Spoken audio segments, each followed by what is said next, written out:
L'idée de base, c'était de partir de la volonté de faire une sorte de maquette subjective de l'ensemble de la citadelle, en partant de collecte de matériaux et de recherche d'émail, de collecte de savoir-faire qui sont mis en jeu par les salariés, comme de la taille de pierre, comme l'écalade,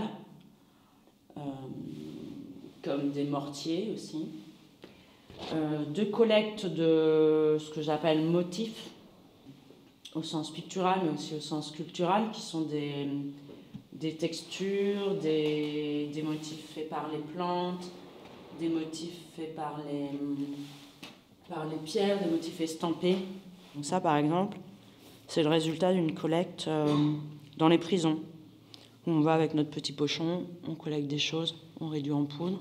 Et moi, je fais la recherche d'émail à partir de cette collecte commune.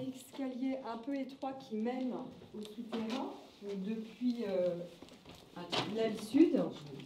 Du coup, là, j'ai une inscription. Et on pourra rendre visible, en fait, grâce à ton travail, ouais. Ce qui ne sera pas visible lors de visite, quoi. C'est aussi de la documentation, quoi. C'est un travail de moulage qui se fait en documentation d'archives. Ici, c'est l'endroit où j'ai fait des prélèvements avec le LEPD, qui est le laboratoire écologie, population développement d'Aix-Marseille, qui est associé à la citadelle sur le fait de faire des prélèvements pour calculer la pollution du sol et imaginer un moyen de le, on va dire, réparer avec de la phytoremédiation. Ces laboratoires-là, en l'occurrence, on a une chose en commun, qui est de faire de la collecte de matériel pour aller lire qu'est-ce qu'il y a dedans comme éventuelle pollution.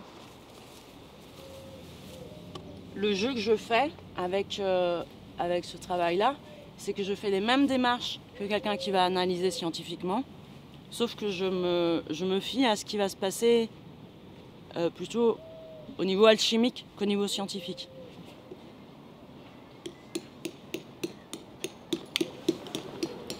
Je vais faire comme toi. C'est mon prof. Ah oui. Ce qui était assez intéressant, c'était de valoriser un peu ce que les salariés apprennent, en le traduisant aussi savoir-faire sculptural. C'est-à-dire que moi, je vais faire les mêmes choses qu'eux.